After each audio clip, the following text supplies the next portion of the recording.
maker. I mean, it's great. It's nice to see these guys doing well and whatever. But the true fun thing for me, I think, is more like the average guys or some good surfers, whatever, that aren't like necessarily having to win heats and travel around the world and make sure that board's going to work at their next stop or whatever. But the guys are like, hey, I'm just going to go have fun. I'm going to go surf good waves. I'm going on a good the surf trip I've been saving for 3 years. Yeah. Whatever that is, those guys, it's really satisfying when you talk to a customer and kind of nail down, like, you talk them through, like, hey, what are you looking for out of your board? Not like, what board do you know, I know you want this 6.0, this wide, but like, what do you want your board to do? What are you going to be doing? And then if you can like kind of figure out what to make that person, give them a board, and then you get this feedback where you're going like, oh, I just love that board, that was insane, I had a great trip, or like, I've been surfing every day, whatever it is. That to me is really a great feeling. Yeah. And you bring up a good point. The shaping for the pros, and the pros not having the free time to really gamble and take risk unless you've already got 10 world titles and you're just like, you know, stretching your career for an extra 20 years. But you know, it used to be that when you guys were on tour, it was a little bit more of a trickle-down effect, that the pros were the guys doing the experimenting.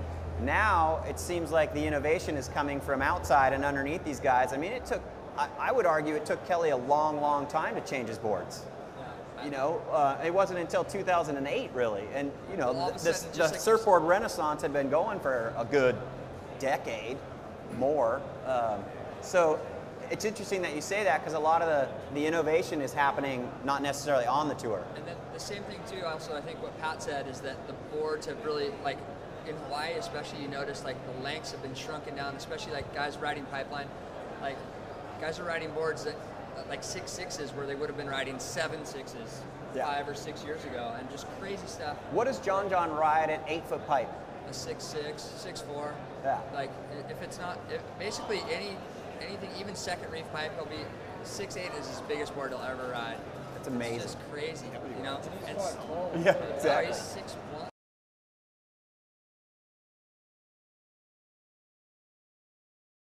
Yeah, it's pretty crazy. So Sean and Mark, I know, Sean, you have a lot of retail experience as well, and you've been on the floor for years, you know, talking to customers.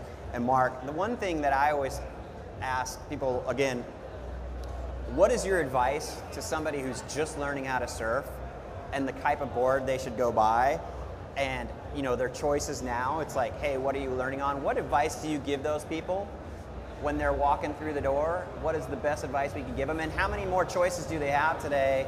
Are they confused? I mean, when you could go into Costco and buy a Doyle, or go over here or go buy some little short one, the entry-level surfer.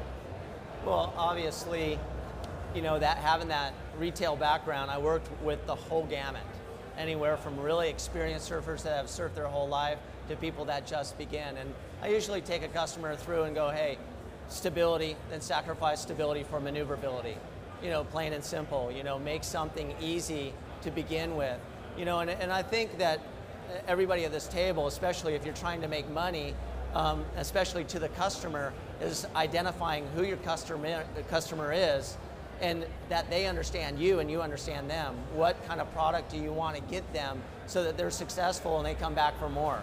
So, you know, I know with my own business, you know, part was selfish because I'm just a junkie about boards and I love design, and I've ridden a number of your boards, the people here at this table as well, just to understand your trip or their trip. And you know, and I know when I worked on the floor, that was my passion, is to ride everything I possibly could to have a good understanding of what everything did, how it worked, and then what the customer was looking for, and give it to them that way by experience. How much grilling of their own, you know, you have to assess what their talent level is. You've never seen somebody surf before. Sometimes they walk in the door, they'll give you like their interpretation of how they surf and how they want to surf. And there's the fashion victims versus the people who truly want the function. How do you know, that's all part of the... The easy way is to go backwards before you go forwards. Right. You say, what have you ridden, what have you had success on, and why do you ride what you ride? And then where are you riding it? And that has a lot to do with what you're going to choose, you know, whether it's for a beach break, for, you know, kind of a burgery wave, or, you know, a hole or a niche in their quiver. I think from our point of view, we now have the volume of every board in our range, and volume is really playing a lot into like the consumer's mind now. So how much do I weigh, and how relative that. So on our website you can look at the volume of every board. You work out what board or volume you need, and then you can specifically look at every different board in the range. And we get more and more questions on that. I know that Rusty, Firewire, nearly every brand is doing that now. They've got volume calculators on their website. There's a really cool guy called Whitney Gould here. Are you measuring it cubic volume, like cubic inches volume? It comes straight off the shaping machine. Okay. So it's cubic volume. So if you put that board in water, it would how much literage that would displace. Yeah. And that's really cool because it's even for everyone. And then you basically rate that person as far as, you know, beginner to advanced. You have a percentage that you take off, and then that's your number. And that sort of plays with the whole design thing as well. And Daniel, are you using machines at all when you're mucking around?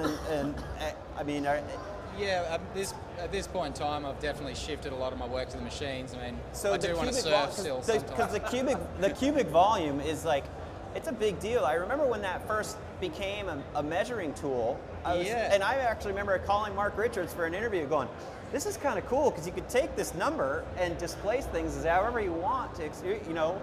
Are shapers using that enough? Are you leveraging that number enough? I think it's a really good standard for just about any surfer to know what their ideal literage or volume is for their board, and then you can kind of customize just off that number and then shape whatever kind of design you want. I've actually was pretty slow to get onto the literage thing because I was hand shaping for so long. I was like, what do you want to know that for? You know, like whatever. It seems like it would be a number that if you stuck it somewhere on the bottom of the board, that a consumer would actually kind of love to have. Like, hey, this is my cubic volume number. I've noticed that with my boards in particular. I thought, and the general consensus is my boards are low volume or lower volume than the equivalent short board, but I'm finding out that the scaling is much smaller than the numbers suggest. It would be significantly less, but then the volume calculation spits out, and it's almost identical to, you know, for example, I ride a 5.2 17.5 now, which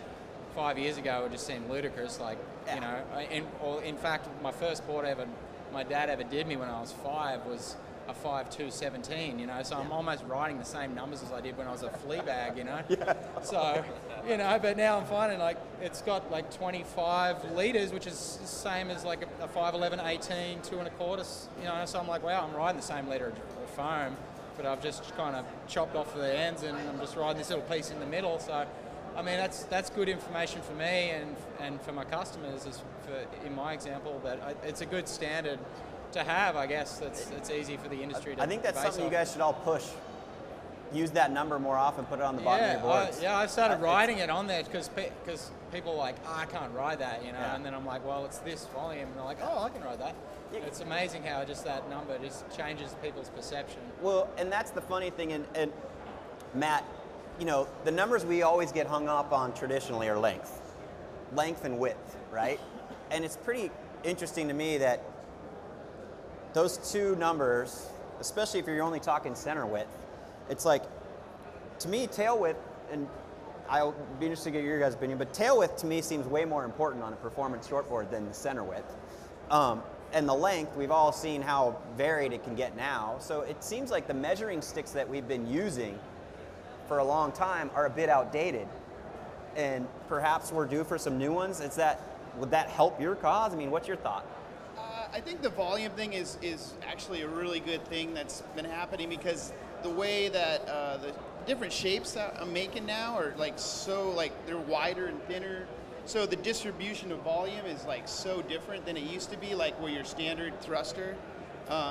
You know, basically, like I see it more relevant in the short boards and the thrusters because they can get it dialed in almost to like exact liter.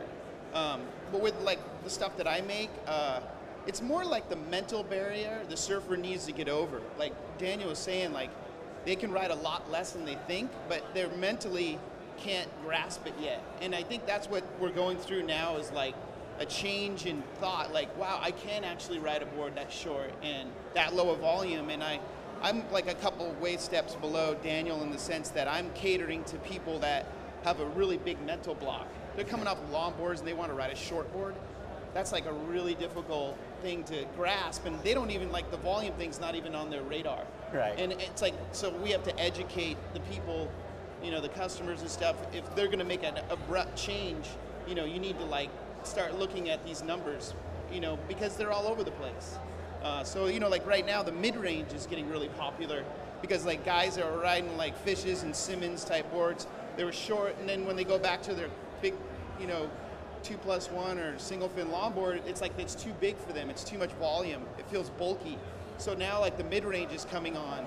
And so, but then you got another can of worms there. It's like, how do you measure volume on mid-ranges? It gets all over the place. So it's still the concept. Like, I don't want to ride a heavy longboard nose rider, but I want like a 7.6 or an 8.0. So it's like, yeah, well, here you are, and this is the volume we're riding. So you can still use the number; it's relevant. It's the feel. It's the feel that you're trying to get and fill in that gap. So it's a really exciting time. Yeah. And some new tools. Unfortunately, like you said, Daniel said, it's hard to measure volume unless you're doing it on a machine. Yeah, the CAD programs do liters real easy, but hand shaping it's pretty difficult. So PT. Let's talk about thickness.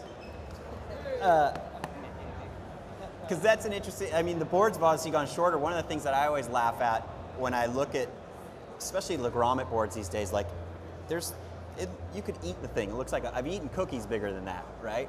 But now you look at guys like Kelly and that who are really going short, and they're not going that much thicker, but you're seeing some of the sort of retro designs or updated retro designs with a little bit beefier rail. Have you played with any of that? And is thickness sort of a forgotten art? Because it seems like, you know, boards went 15 years ago to their skeletal extreme, and we've obviously been coming back ever since. Well, you got to be realistic. Yeah.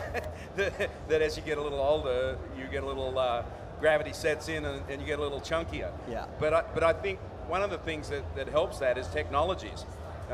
Besides some of the technologies that we're using, some of the foams and some of the glassing techniques and some of the concave stuff can make adjustments for that.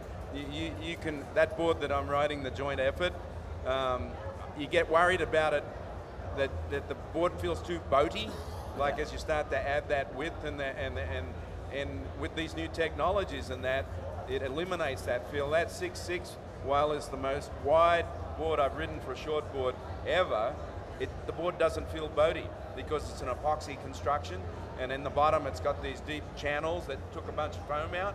Yet as soon as I catch the wave, because it's got a little beef under the gut to get me into the wave, I stand up and it doesn't feel 6.6, it feels like 6.2, 6.3. So you got to be realistic that adding a little volume, especially as you get older, is just a factor of life. You touch on something, and what's interesting is, you know, when the whole Clark foam debacle happened in 2005, what are we, 7 years removed from that? And I remember Sean called me. You were the one who actually broke the story, because you were the one who just said, hey, I just came from Clark foam, the frickin' chains are up. And we had the story up, and it rode the wires, and it was crazy days. And I remember thinking, holy crap, this changes everything. You know, like that was his quote that went on the cover of Surfer magazine. But now I look back 7 years later, I go, gosh, was I wrong? Because what's changed? You know, like, have the technologies changed enough? Are we seeing any other new foams? You know, epoxy's kind of made the comeback.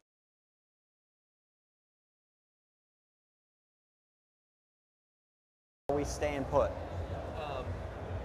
Well, for me, I'm polyester. You know, the epoxy thing has been alright for me, but I'm traditional.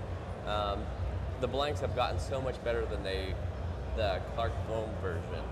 You know, they're lighter, stronger, brighter, wider, the whole thing.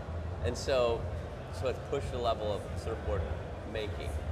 You know, so you can make this ultralight board with traditional methods. So for me, I've kind of gone that route. Not too much epoxies. How about you, Maurice? Because you're experimenting.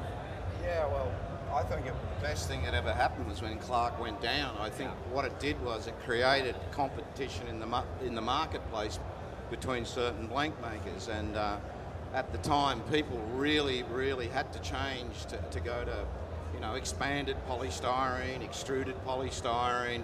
Everyone was